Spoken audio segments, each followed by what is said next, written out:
اعوذ باللہ من الشیطان الرجیم، بسم اللہ الرحمن الرحیم۔ اللہم انی اسألک علما نافعا ورزقا طیبا وعملا متقبلا۔ اللہم انفعنا بما علمتنا وعلمنا ما ینفعنا وزدنا علما۔ صلی اللہ علی حبیبہ سیدنا محمد وآلہ وسلم۔ السلام علیکم ورحمۃ اللہ وبرکاتہ۔ دنیا میں بہت سے حیرت انگیز واقعات گزرے ہیں۔ ان واقعات کو دیکھ کر پوری دنیا حیران رہ جاتی ہے۔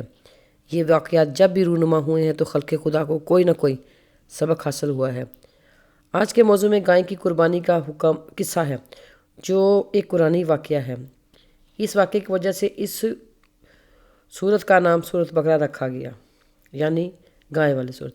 یہ آیت نمبر 67 سے 73 تک ہے۔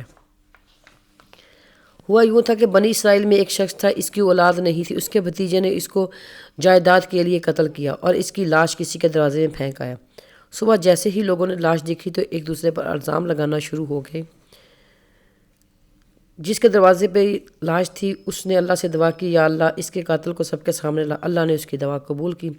پورے قبیلے میں فتنہ برپا ہو گیا تھا کہ ہر کوئی ایک دوسرے پر الزام لگا رہا تھا۔ وہاں کے لوگوں نے کہا کہ ہمارے درمیان میں نبی ہے، ہم ان سے پوچھتے ہیں۔ لہٰذا لوگ حضرت موسیٰ علیہ السلام کے پاس پہنچ گئے اور سارا واقعہ بیان کیا۔ موسیٰ علیہ السلام نے اللہ سے دعا کی۔ اللہ پاک نے موسیٰ علیہ السلام سے فرمایا کہ ان سے کہیں کہ ایک گائے ذبح کریں۔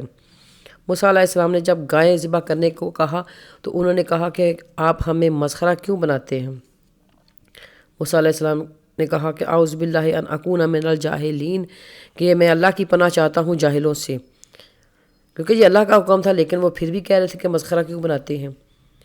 یہ ان کے لیے سب سے مشکل کام تھا، کیونکہ مصر میں جب وہ رہتے تھے تو مصری لوگ گائے کی پوجا کرتے تھے، تو ان کے ساتھ رہتے ہوئے وہ دیکھتے تھے تو ان کے دل میں گائے کا احترام تھا اور اس کو مقدس سمجھتے تھے۔ اللہ کریم یہی محبت نکالنا چاہتے تھے، کیونکہ وہ اس کو شرک کے لیول پر لے جاتے تھے اور ان کا عقیدہ آخرت بھی خراب ہو چکا تھا۔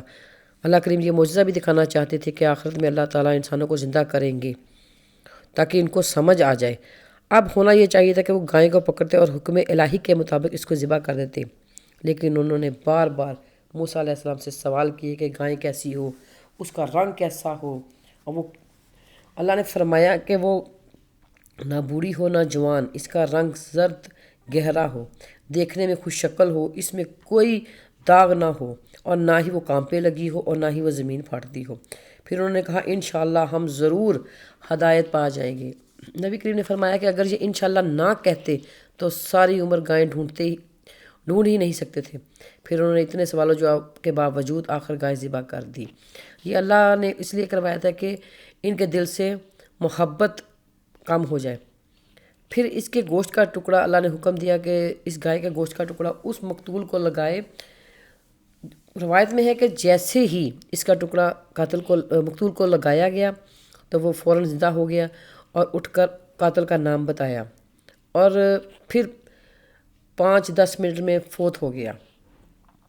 واللہ مخرج ما کنتم تکتمون، کہ اللہ باہر نکال کرے گا جو تم چھپاتے ہو۔ اللہ کا یہ قصہ بتانے کا مقصد یہ ہے کہ ہم اپنے آپ کو جج کریں اور دیکھیں کہ غلطیوں کوتاہیوں کے باوجود گناہ یہ جو انہوں پچھلی قوم سے ہوئی تھیں ہمیں تو نہیں ہے، کیونکہ اللہ کی محبت کی انتہا دیکھیے کہ وہ بار بار ہمیں توبہ کرنے کا حکم دیتا ہے اور فرماتے ہیں کہ میرا بندہ راہ راست پر آ جائے۔ وہ ہمیں تکلیف میں نہیں دیکھ سکتا، اس لیے ہمیں چاہیے کہ ہم نیک اعمال کریں اور سوچیں اور توبہ کریں کہ ہمارا مدبر، ہمارا مالک ہم سے کیا چاہتا ہے، کیونکہ یہ زندگی ایسی ہے جو ایک دن ختم ہونی ہے اور وہاں کی زندگی ختم نہ ہونے والی ہے۔ نبی کریم صلی اللہ علیہ وآلہ وسلم کا فرمان ہے کہ جب بھی کوئی مشکل آتی ہے تو وہ اللہ کے قریب ہونے کے لیے ہوتی ہے۔ جب آنسو گرتے ہیں تو وہ اللہ کو بہت پسند ہے، لیکن جو آنسو خشیت الہی سے گرتے ہیں وہ فرشتے زمین پر گرنے نہیں دیتے۔ سبحان اللہ۔ اس لیے میری اللہ پاک سے دعا ہے کہ اللہ پاک ہمارے دلوں میں خشیت الہی ڈال دے، آمین۔